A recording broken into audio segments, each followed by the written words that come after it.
โอ้โอ้อ่า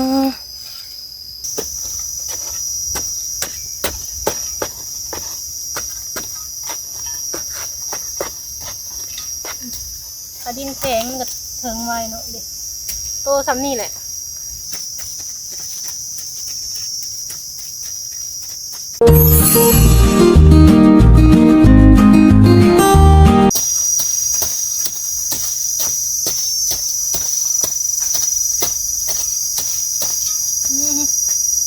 ไปจับตัว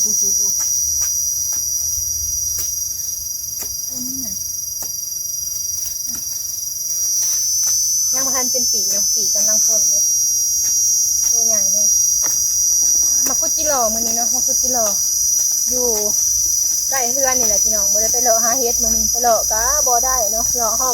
อบป่าได้แต่เฮ็ดขมพี่น้องมากับผู้วงเนาะเป็นเอาของมาใส่เนาะคุดจิโร่เป็นดงเสือสั่นเดียวพี่น้องยุงกัดเทิงแล้วบ่นะว่ามันเป็นหูยังมาเทิงอยู่โดยสบายดีเด้อพ่อแม่พี่น้องเมื่อทุกคนเด้อเนาะมาพบพ่อการที่เก่าพี่น้องอยู่ป่ามื้อนี้จ้ะสบายดีเด้อผู้วงสบายดีพุดแล้วกระทมพี่น้องเพราะว่าตัวได้มันบ่มีเนาะบางอันมันก็นานถึงเพราะว่ามันเป็นดินทรายเนาะบางอันก็เป็นหูมันเสียเด้อก็ต้องพุดสักขับแล้วดินทรายจ้ะ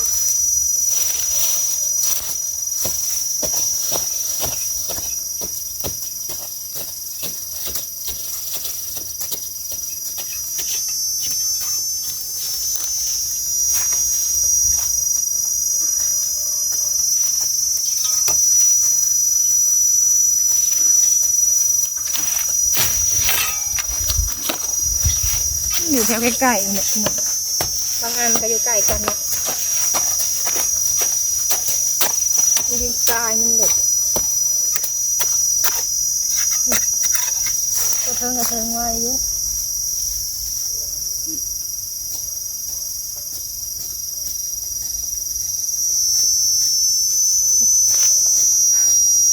มันกับโตวใหญ่เนาะกำลังเริ่มเป็นปีแล้วนี่คนโตอีกให้คือตัวใหญ่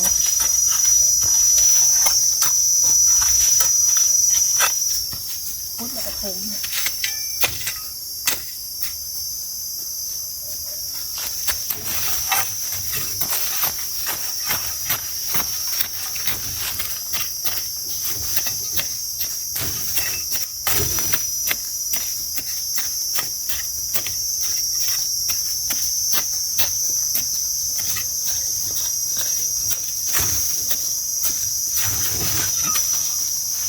ใส่ขี้ประมาณนั้น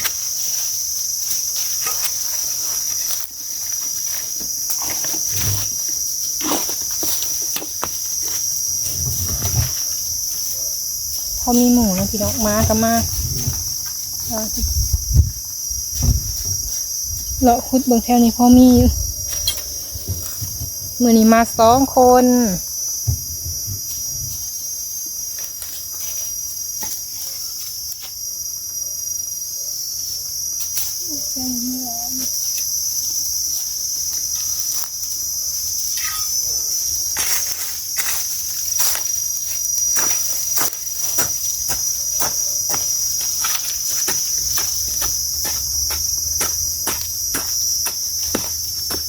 ไม่เชียวขางร้ายอยู่ได้กว่าตรง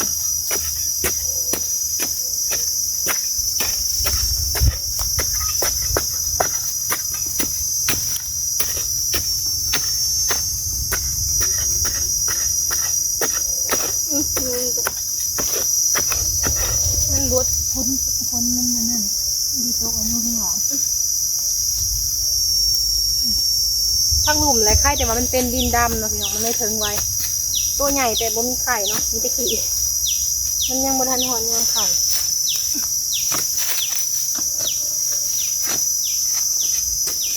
เห็นได้เหรอโฮมเลยนะ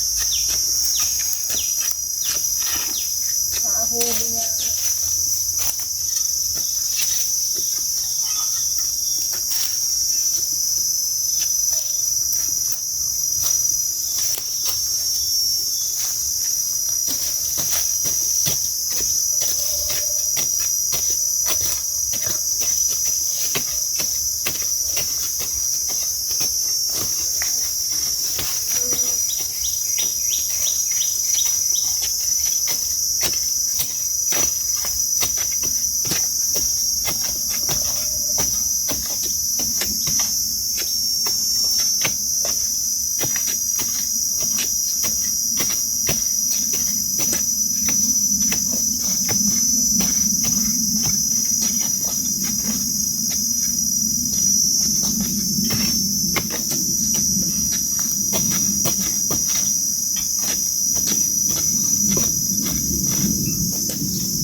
เอาหัวขึ้นมา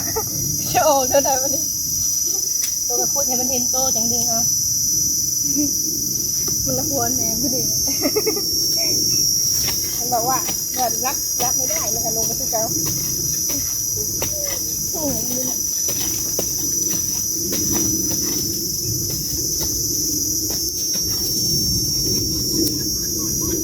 เป็นยังไงพี่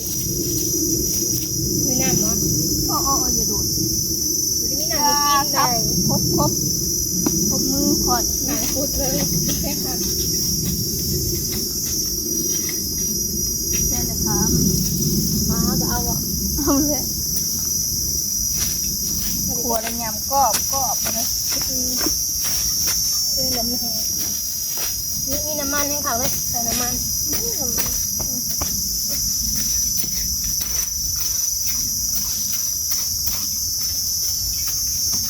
สุดแล้วกระทุ้งเด้อพี่น้องเด้อ บูแมนกินอันนี้เถอะผมขึ้น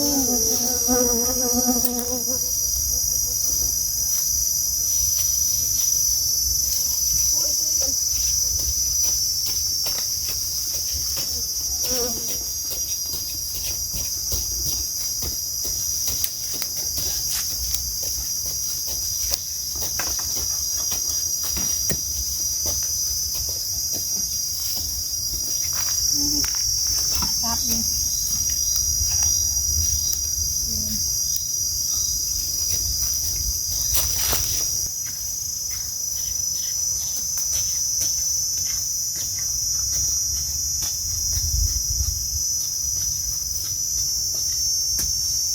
ยิ่งครบโอน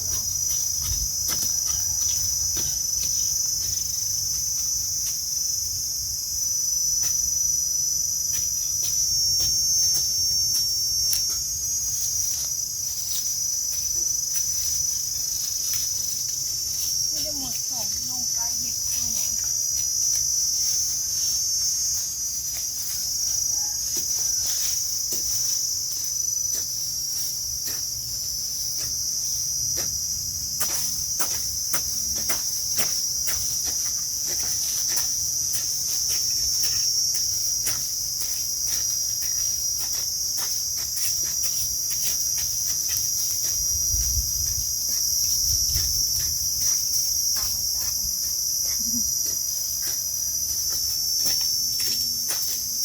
ที่หลอนกับสลัดเสื่องหูตัวเอง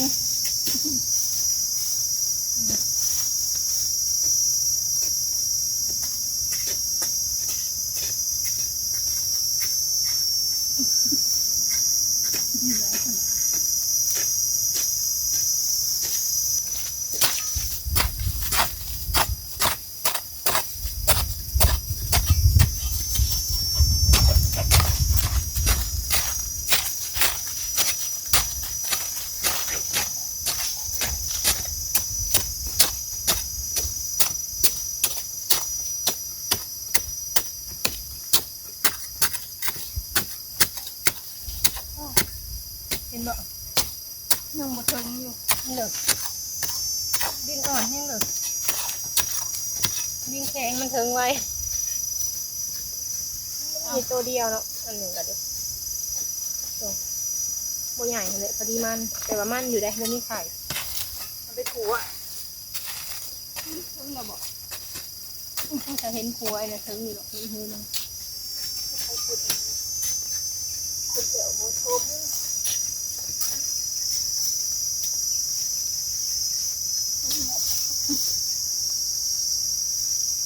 อ้าว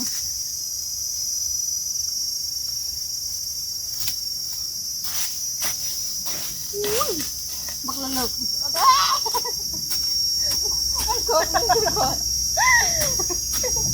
มันครบมือบักละเลิกตัวน้อยๆ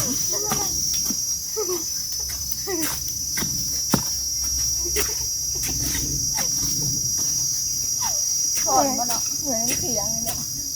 มึงไงเฮ้ยมึงเห็นไปหูเดียวกันเลยมาจังอยู่คนละนั่นเลย นี่ชุดล่ะพอตื่นแห้งเลยดูหยาบชาบ ตัวน้อยเนาะตัวน้อยผัดตื่นเนาะ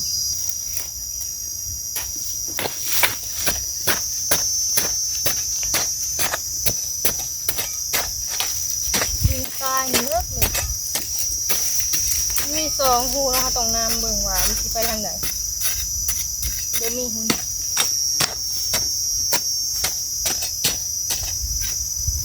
เป็นห่มห่มต้นบกนะพี่น้องห่มต้นบกเนี่ย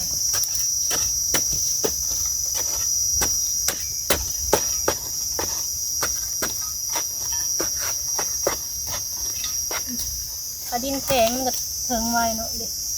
โตซ้ำนี่แหละปีกำลังพ่นขึ้นประมาณเดือน8เลยพี่น้องเดือน8บ่เดือน8เดือน9ก็ย่างอยู่เนาะช่วงนั้นนะกำลังสิเป็นปีกใหญ่ๆแต่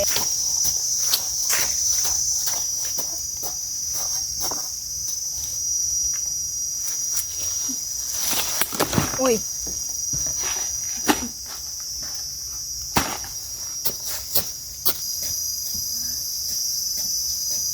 โตบ่ใหญ่เป็นไรแต่ว่าเลิกเนาะ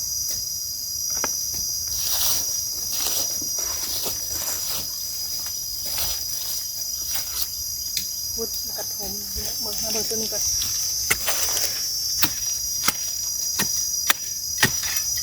ลองได้ดีนอ่อนๆเป็นขวายใหญ่นะ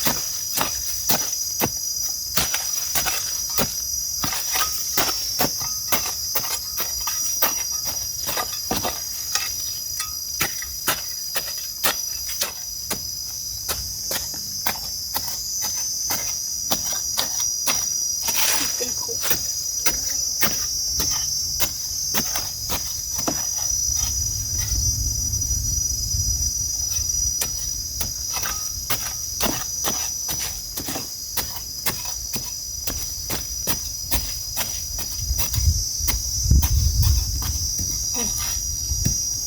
มันยังออกเลยเนาะมันเป็นอยู่ในหูน้อยๆเลยตัวใหญ่เติบพี่น้องบางอันค่ะบางตัวบางสวย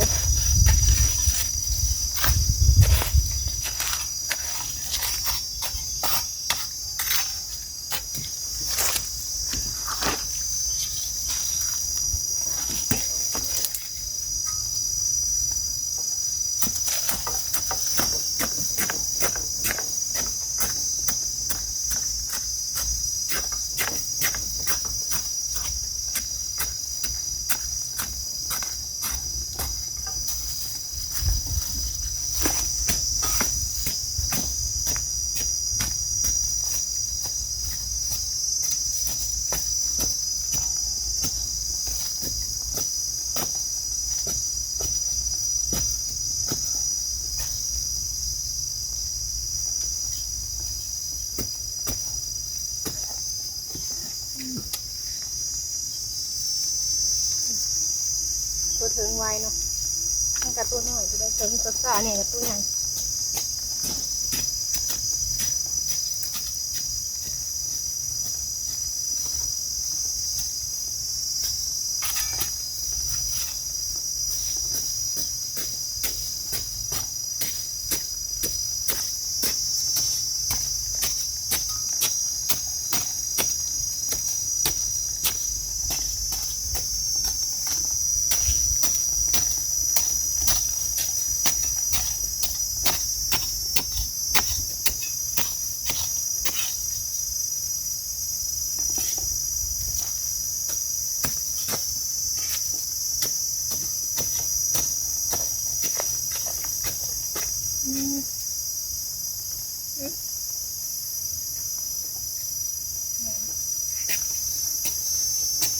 ขาดเถิงไว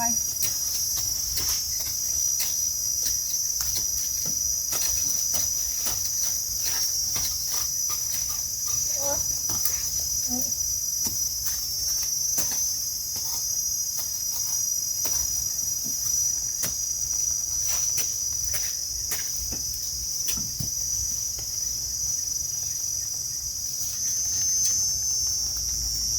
ย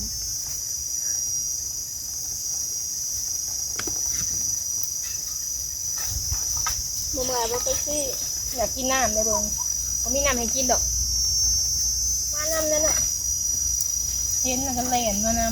ำเป็นคือสิเหมื่อยอดเอา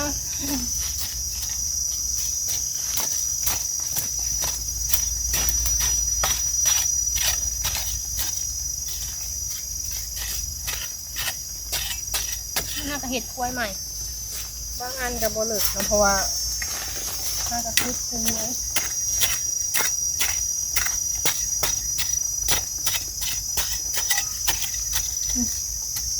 เออบางอันก็เป็นอยากทับเนาะแบบตื่นแล้วนะถ้าดินทรายนี่เลิกแห้งเป็นดินแบบทางหลุมมันเป็นดินดำค่ะพุดทางในเนาะผมอยู่พี่น้องใครเนี่ยเดี๋ยวแอบกันได้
โตอุ้ยลุยอยู่นะพี่น้องค่ะขี้แตกพร้อมมันถึงงาน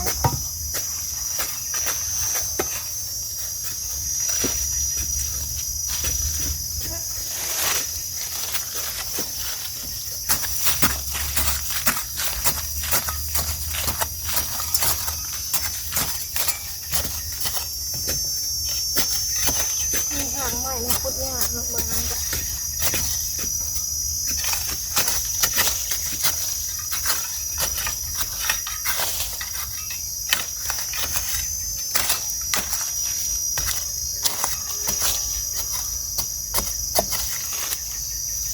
เห็นบ่เนี่ย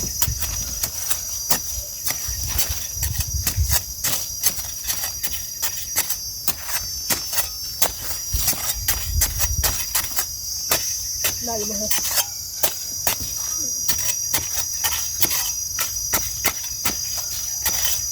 ปลาหนึกค่ะ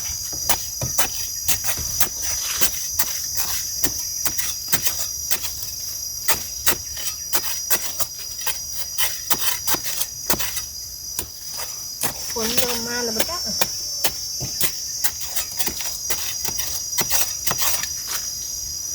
หลือเลยมันเหลือฝนมาเป็นซับก้นพี่เนาะโดยพี่น้องมาปานนี้กะพี่น้องพุดโดนเติบเนาะได้บนร้ายเป็นไดก็ได้แก้วได้พี่น้องทำนี่กันเนาะห้ากะคุดพี่น้องคุดมาแต่โลทั้งคุณแต่บ่ค่อยมีหูมันปันใดเนาะแบบมันยังบ่ทันมีควายมันหั่นน่ะเลาะเบิ่งเลยยังบ่ทันมีก็เลยมาคุดทางนี้พอได้เนาะพี่น้องมีแต่ว่าคลิปนี้ก็สิขอจบคลิปก่อนพี่น้องฝนก็สิตกแล้วเนาะสิมืดฝนมาเลยโดยคลิปนี้ขอลาไปก่อนพี่น้องขอกล่าวคำว่าสบายดี